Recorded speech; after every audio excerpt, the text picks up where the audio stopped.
हम सब रोज मतलब अनगिनत बार अपनी स्मार्टफोन की स्क्रीन को देखते हैं, है ना? बिल्कुल। दिन भर में शायद सैकड़ों बार। सही कहा।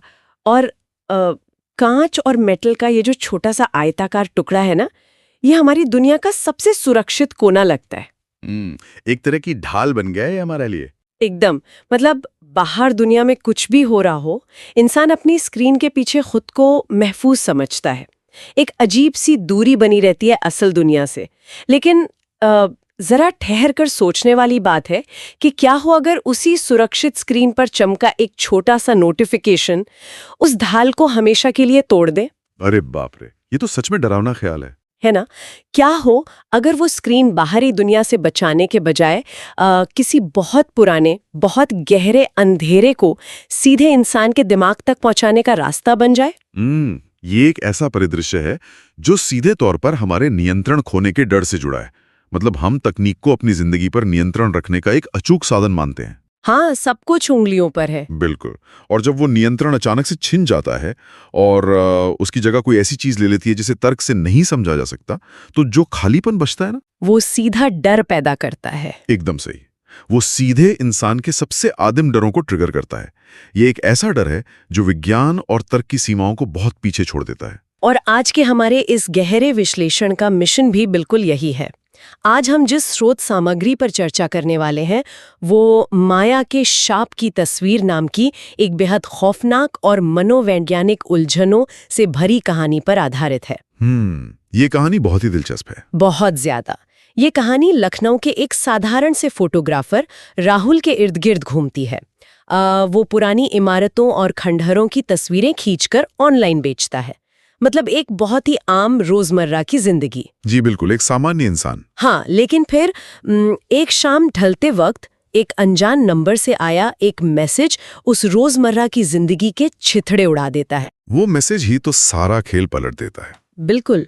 मैसेज में लिखा था, आज रात 12 बजे चौक के पास वाली खाली हवेली में आना।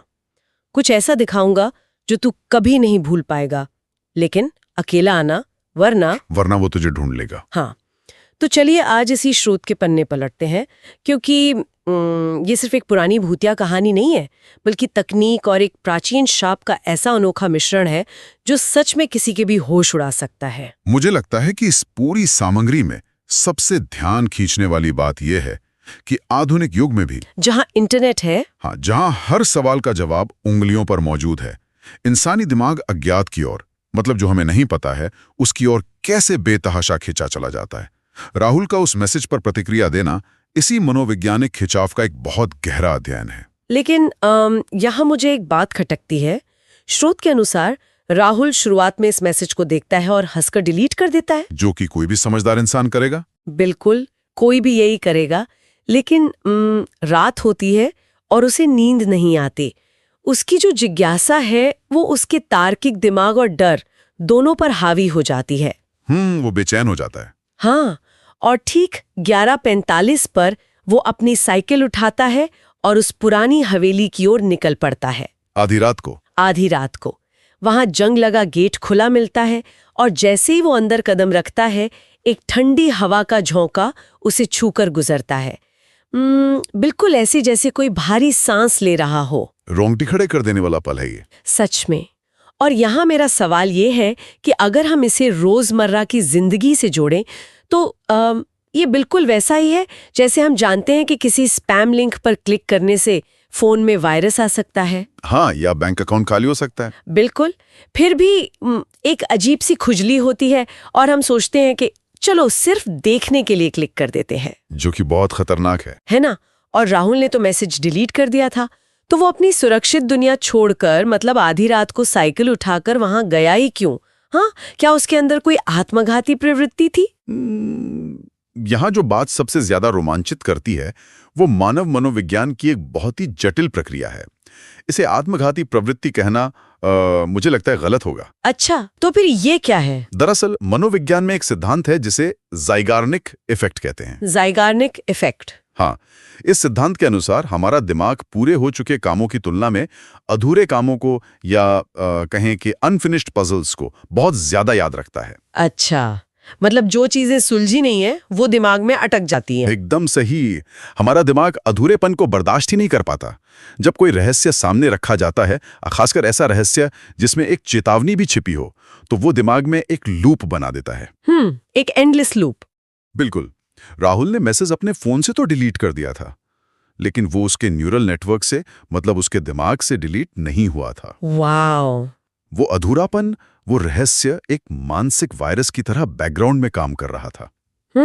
यानी आप कह रहे हैं कि इंसान के पास अपनी इच्छा शक्ति होते हुए भी उसका अपना दिमाग ही उसे खतरे में धकेलने के लिए मजबूर कर सकता है। काफी हद तक हाँ।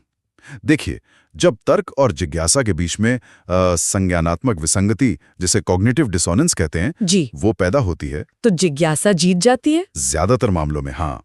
राहुल का उस डिजिटल दुनिया से निकलकर चौक की एक पुरानी, भौतिक और धूल भरी हवेली के डर का सामना करने जाना इसी बात का सबूत है कि इंसानी जिज्ञासा ही उसकी सबसे बड़ी कमजोरी बन सकती है। और यही अंधी जिज्ञासा उसे उस हवेली के हॉल में ले जाती है।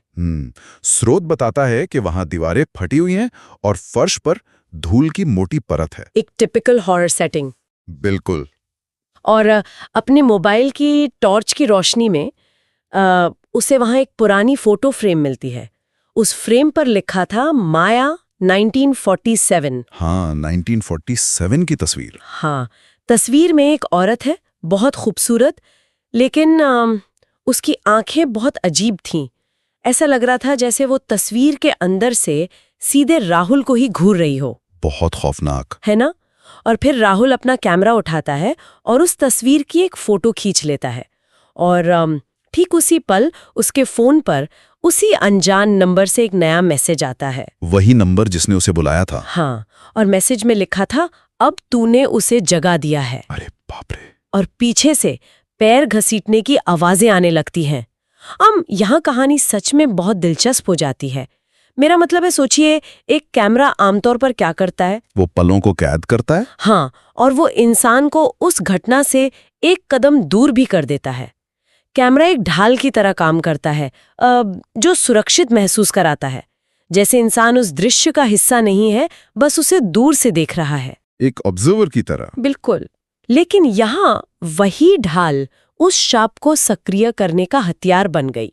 जैसे ही फ्लैश चमका, मुसीबत शुरू हो गई।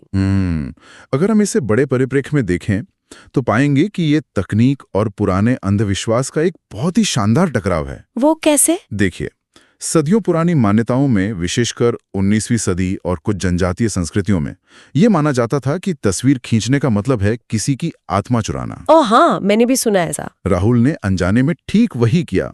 वो एक तस्वीर की तस्वीर खींच रहा था, लेकिन जो बात इसे वास्तव में आधुनिक और भयानक बनाती है ना, वो है संचार का माध्यम। मतलब वो SMS? बिल्कुल। हवेली की ऊपरी मंजिल पर राहुल को जो डायरी मिलती है, उससे पता चलता है कि माया को प्रेमी ने धोखा दिया था। उसने फांसी लगा ली और शाप दिया कि जो भी इस तस्वीर को खींचेगा, माया उसकी सबसे प्यारी चीज छीन लेगी। एक पुराना इंतकाम। ये सच में रोंगटे खड़े कर देने वाला विचार है। मतलब एक 1947 की आत्मा आज के 4G या 5G नेटवर्क का इस्तेमाल कर रही है। सुनने में अजीब लगता है, लेकिन कहानी का यही सबसे मजबूत पहलू है। लेकिन ऐसा क्यों? वो पारंपरिक तरीके से डराने के बजाय फोन का इस्तेमाल क्यों कर रही है? क्योंकि डर को प्रभावी होने के लिए हमेशा इंसान के कंफर्ट जोन को तोड़ना पड़ता है। अच्छा। आज के आधुनिक इंसान का कंफर्ट जोन क्या है? उसका स्मार्टफोन। बिल्कुल सही बात है। ये तकनीक और पैरानॉर्मल का एक ऐसा विलय है जो बताता है कि डर समय के साथ खुद को अपडेट कर लेता है। वो उसी माध्यम का उपयोग कर रहा है जिस पर राहुल सबसे ज्यादा भरोसा करता था, अपने फोन पर। और जब सबसे भरोसेमंद चीज ही धोखा दे जाए तो इंसान का मनोवैज्ञानिक पतन बहुत तेजी से होता है। और वो पतन हम कहानी के अगले हिस्से में साफ देखते हैं। मतलब इसके बाद जो होता है वो भौतिक डर से कहीं आगे निकल जाता है। मनोवैज्ञानिक आतंक शुरू हो जाता है। हाँ, हवेली का वो टिमटिमाता हुआ बल्ब, दीवार पर उभरती एक टेढ़ी गर्दन वाली औरत की परछाई, और अचानक बंद हो जाने वाला दरवाजा। बहुत ही क्लासिक हॉरर बिल्डअप है। और फिर राहुल चीखता है कि तुम कौन हो? और तब हवा में घुलती हुई एक फुसफुसाती आवाज आती है, तुम्हारी सबसे प्यारी चीज क्या है राहुल? और यहीं पर वो गलती कर बैठता है। बिल्कुल, यहीं पर राहुल के दिमाग में अपनी छोटी बहन प्रिया का ख्याल आता है, जो घर पर अकेली सो रही है। अचानक उसका फोन बजता है। स्क्रीन पर कॉलर आईडी प्रिया की है। लेकिन फोन प्रिया ने नहीं किया था। नहीं, जब वो फोन उठाता है तो उधर से प्रिया की नहीं बल्कि माया की वही फुसफुसाती आवाज आती है, बहन बहुत प्यारी है ना। ये हिस्सा शुद्ध रूप से एक मनोवैज्ञानिक हमले को दर्शाता है। इसे समझना बहुत जरूरी है। लेकिन यहीं पर मुझे आपसे थोड़ी असहमति है, या कम से कम मैं एक बड़ा सवाल उठाना चाहूंगी। हाँ बताइए। क्या उस भूत को या माया को पहले से पता था कि प्रिया उसकी सबसे प्यारी चीज है, या फिर राहुल के खुद के डर ने भूत को प्रिया तक पहुंचने का रास्ता दिखा दिया? ये बहुत ही बढ़िया सवाल है। मुझे तो ऐसा लगता है कि जैसे ही उसने प्रिया के बारे में सोचा, उसने अनजाने में ही अपनी सबसे बड़ी कमजोरी खुद माया के सामने परोस दी। ये बहुत ही सटीक विश्लेषण है आपका, और इसे समझने के लिए हमें डर की न्यूरोलॉजी और आधुनिक डिजिटल एल्गोरिथम दोनों को एक साथ देखना होगा। एल्गोरिथम? वो कैसे? देखिए, जब राहुल को वो आवाज सुनाई देती है तो उसके दिमाग का अमिगडाला, जो कि डर का केंद्र है, वो पूरी तरह से सक्रिय हो जाता है। फाइट और फ्लाइट रिस्पॉन्स। बिल्कुल। ऐसे में तार्किक सोच काम करना बंद कर देती है। अब अगर भूत को एक एल्गोरिथम की तरह सोचें। अच्छा, डिजिटल दुनिया वाले एल्गोरिथम की तरह। हाँ, डिजिटल दुनिया में एल्गोरिथम क्या करते हैं? वे हमारे व्यवहार, हमारे डर, हमारी पसंद को ट्रैक करते हैं और फिर वही चीजें हमें दिखाते हैं जो हम पर सबसे ज्यादा असर डालती हैं। ओह, तो मतलब माया का शाप उस हवेली में एक एल्गोरिथम की तरह काम कर रहा था? बिल्कुल। जो राहुल के दिमाग का डेटा माइन कर रहा था? एकदम उसी तरह। भूत हवेली में था, लेकिन उसने वार वहां किया जहां राहुल खुद को और अपने परिवार को सबसे सुरक्षित मानता था, उसका अपना घर। अरे बाप रे! ये सिर्फ शारीरिक नुकसान नहीं है। भूत ने राहुल को शारीरिक रूप से कोई चोट नहीं पहुंचाई, उसने उसकी भावनाओं पर हमला किया। Emotional warfare. हाँ, ये पूरी तरह से इमोशनल वॉरफेयर है। इंसान को ये महसूस कराना कि उसकी एक छोटी सी गलती, एक स्पैम लिंक पर क्लिक करने या एक तस्वीर खींचने की वजह से उसकी बहन खतरे में है, ये किसी भी शारीरिक यातना से कहीं ज्यादा दर्दनाक है। सही बात है। गिल्ट और डर दोनों एक साथ। डर हमेशा वही चीज खोजता है जिसे खोने का हमें सबसे ज्यादा खौफ होता है। राहुल के ही दिमाग ने उसके लिए वो जाल बुना था, और उस जाल में फंसकर राहुल भागता है। वो दरवाजा तोड़कर सड़क पर आता है, कांपते हाथों से अपनी माँ को फोन मिलाता है। वो बल बहुत पैनिक वाला रहा होगा। बहुत ज्यादा। माँ फोन उठाती है, उनकी आवाज भी कांप रही है। वो बताती हैं कि प्रिया गायब है और उसके बिस्तर पर राहुल की एक पुरानी हंसती हुई फोटो पड़ी है। यह सुनकर राहुल के हाथ से फोन गिर जाता है। यह दृश्य किसी भी इंसान की वास्तविकता को चकनाचूर करने के लिए काफी है, मतलब कोई भी पागल हो जाए। बिल्कुल। लेकिन जो अगली सुबह होता है वो तो इस पूरी घटना के अर्थ को ही पलट कर रख देता है, क्योंकि कहानी का असली आतंक उसी अंतिम मोड़ में छिपा है। हाँ, अगली सुबह पुलिस उसी हवेली वाली जगह पर जाती है। राहुल उन्हें वहीं बेहोश मिलता है। जब वो होश में आता है और पुलिस को रात की पूरी खौफनाक दास्तां सुनाता है, तो पुलिस अधिकारी हंस पड़ते हैं, क्योंकि वो हवेली तो हाँ, वो कहते हैं कि कोई हवेली वहां है ही नहीं। जिस जगह की वो बात कर रहा है वो तो 50 साल पहले ही ध्वस्त हो चुकी है। सब कुछ एक भ्रम था। अब राहुल हैरान रह जाता है। वो पूछता है, तो मैं रात भर कहाँ था? जवाब में पुलिस उसे उसी का कैमरा दिखाती है और उस कैमरे में जो तस्वीर है वो राहुल के होश उड़ा देती है। उस तस्वीर में क्या था? फोटो में माया खड़ी है, लेकिन अब उसके बगल में राहुल भी खड़ा है। दोनों कैमरे की तरफ देख रहे हैं और हंस रहे हैं। अरे बाप रे! और सबसे ज्यादा दिमाग सुन्न कर देने वाली बात, उस फोटो पर जो तारीख पड़ी है, जो डेट स्टैंप है, वो 1947 की नहीं है। वो तारीख है 30 अप्रैल 2026। यानी ठीक आज की तारीख। हाँ, ठीक आज की तारीख। तो इस सब का असल मतलब क्या है? अगर हवेली थी ही नहीं तो राहुल रात भर क्या कर रहा था? क्या वो मैसेज, वो डायरी, माया की परछाई, क्या ये सब कुछ सिर्फ राहुल के दिमाग का एक भयानक भ्रम था?